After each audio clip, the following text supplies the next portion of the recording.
Hello guys, Ben here, and welcome to, I don't know, just a random video I decided to do. Um, First off, happy Independence Day for those of you in the United States. Um, I just wanted to say that first off, and well, for this one we're going to be kind of talking about some random stuff that I felt wanted to talk about. Um, so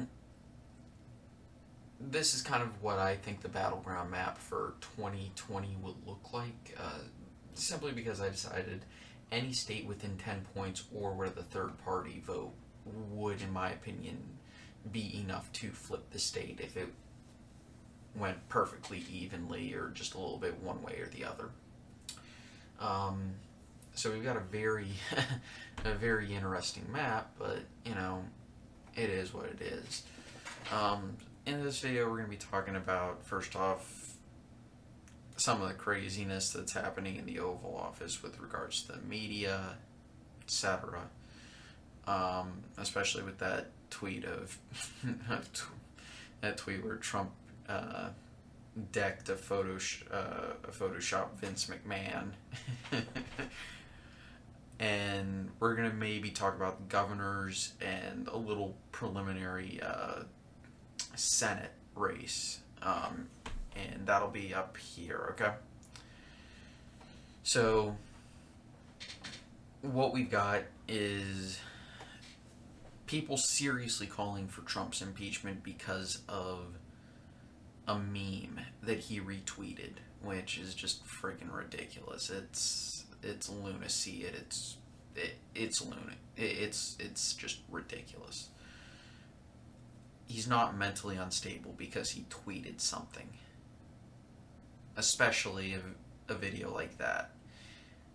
If CNN could even be slightly unbiased, and I'm not trying to take the president's side or anything, but CNN has long been known to not exactly be an unbiased source, especially after one of their members, Donna Bazile, decided to feed debate questions to Clinton. That kind of busted any chance of them being unbiased, at least in my eyes.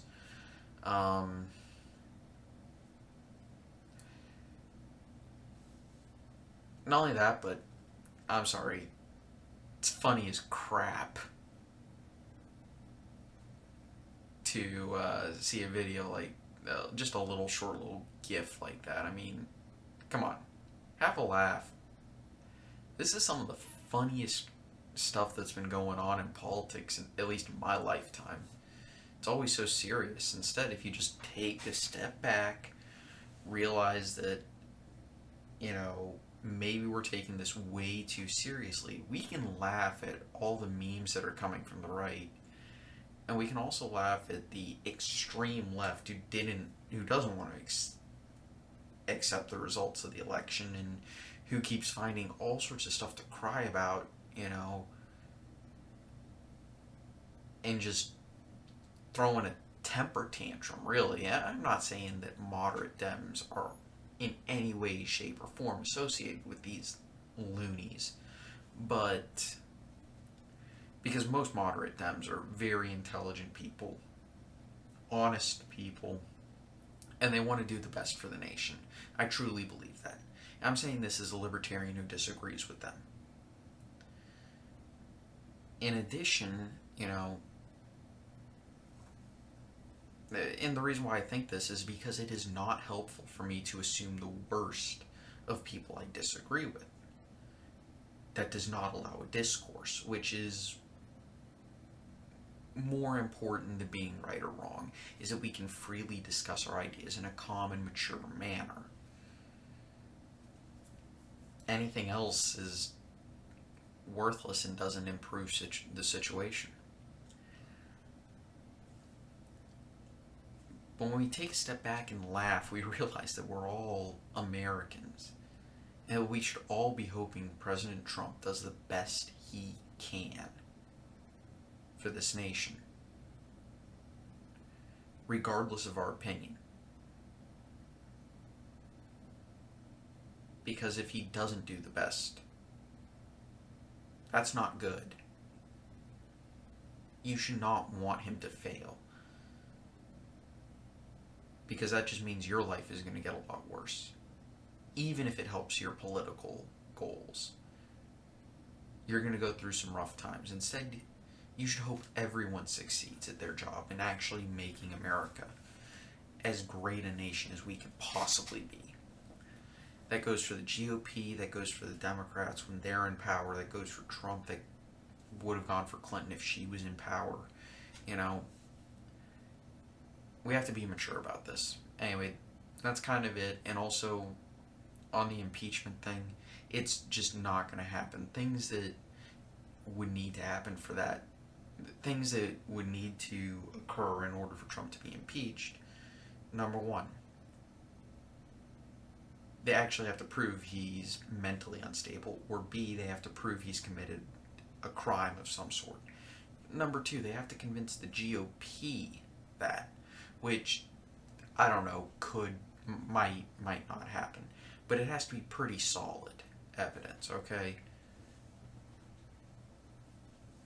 And then they have to convince the Senate to remove him from office, okay? Impeachment just means that the House said, okay, maybe it is worthy of a trial. It's the Senate where it really matters. If he's not removed by the Senate, whatever. It's not going to happen. Oh, and does the left really want President Pence? I didn't think so. It's kind of just like the right really wouldn't want a President Biden, which is weird, but I think the reason why the right didn't want Biden is because, well, he does portray a creepy Uncle Joe vibe, if that makes sense. But also, with the whole, well, we think he's mentally unstable because he's putting out random tweets. Does he need to be, have his Twitter taken away and given to Barron? Yeah, I will say that. Yes. The other thing is that it borders on the line of something that happened in the 1860s. The Republicans almost removed President Andrew Johnson because they disagreed with him. But the Republicans in Congress especially decided that that would set a very dangerous precedent, and one that would violate the balance of power. There's been only one instance where removal of a president has been the correct course of action, and that was Richard Nixon after Watergate.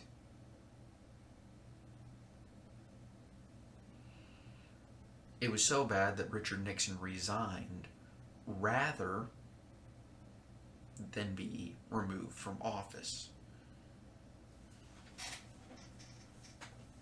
Now, on to, and by the way, I'm going to leave this map the way it is until I get more information. Senate. Let's go to the Senate first. 2018 Senate Interactive. Okay.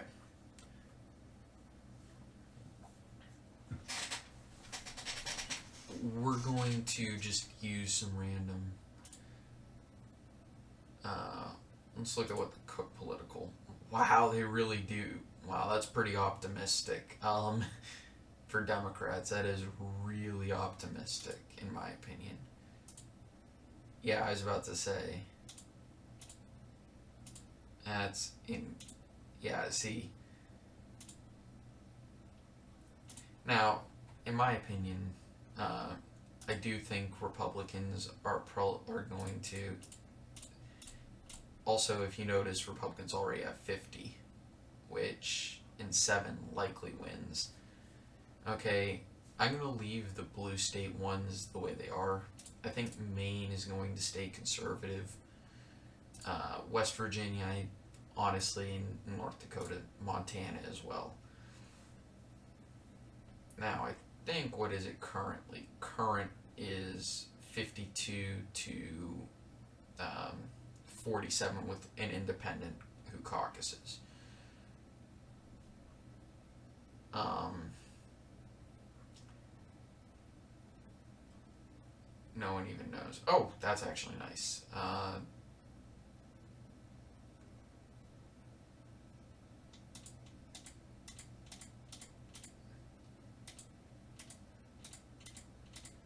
Okay.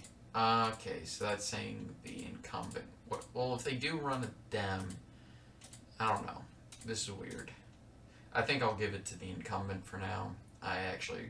Yeah, Vermont's going to go to Bernie, regardless of what happens. You should err on the side of the incumbent, Sherrod Brown. Yeah, that's pretty safe. Indiana, I could see this going red. I could see Indiana going red. Uh, Wisconsin, I don't know, but I think there may be some credence to the theory that also these two, the reason why I'm saying these are Republican is how heavily these went for Trump. The reason why, same with West Virginia. West Virginia. The reason why I'm saying Wisconsin is I do believe there's some credence to the theory that the governor, Scott Walker, he set up a system when he won the recount election. There is some credence to the theory that he set up a system where the GOP would constantly win, similar to what Harry Reid did in Nevada. And I do think we should keep that as red. Same with Jeff Flake. Missouri, I think we can leave that there. And again, generally you should err on the side of the incumbent. However, I'm projecting Republicans to gain seats here, which kind of makes sense. Indiana, as we can see, Florida. And of course, that's an independent seat. Missouri.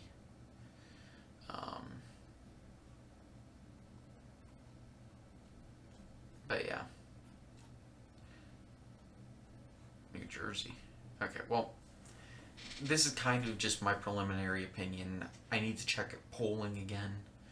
But I think the Senate is going to look very red. But I think the House is going to be very, well, yeah, okay, highlight competitive districts. I do think the House is going to, I think in the toss-up districts there may be a little bit of blue lean.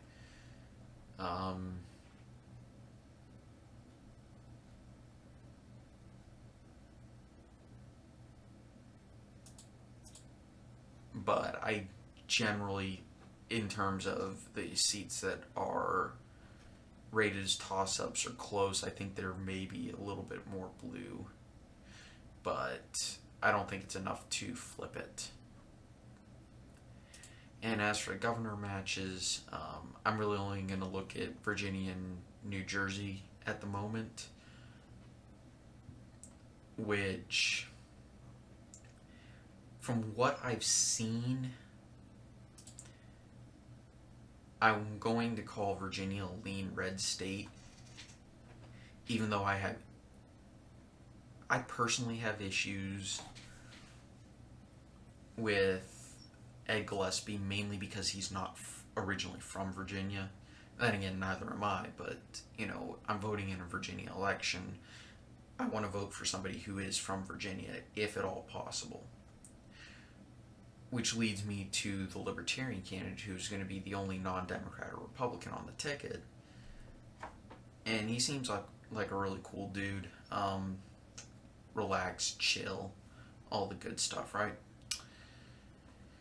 But at the same time, I don't want Ralph Northam to be a successor, because he probably would have the same issues as McCauley, who, 93 million Americans die every day due to gun violence. Yeah, okay. I trust you completely. If you couldn't tell the sarcasm in my voice, just whatever. But yeah, so I think Virginia's leaning red, and a lot of polls are showing that, or at least a few polls are showing it. But some polls are also showing that it's insanely blue. So I don't know, but from what I've seen in the Tidewater in Southwest Virginia so far, it's leaning red. I haven't checked up in the in Northern Virginia, but um, I know a few people. I'll be asking them next time I update it. Jersey's blue. Uh, that's not even worth discussing. Anyway, guys, thank you so much for watching. Hope you have a nice day, and I'll see you next time. Bye.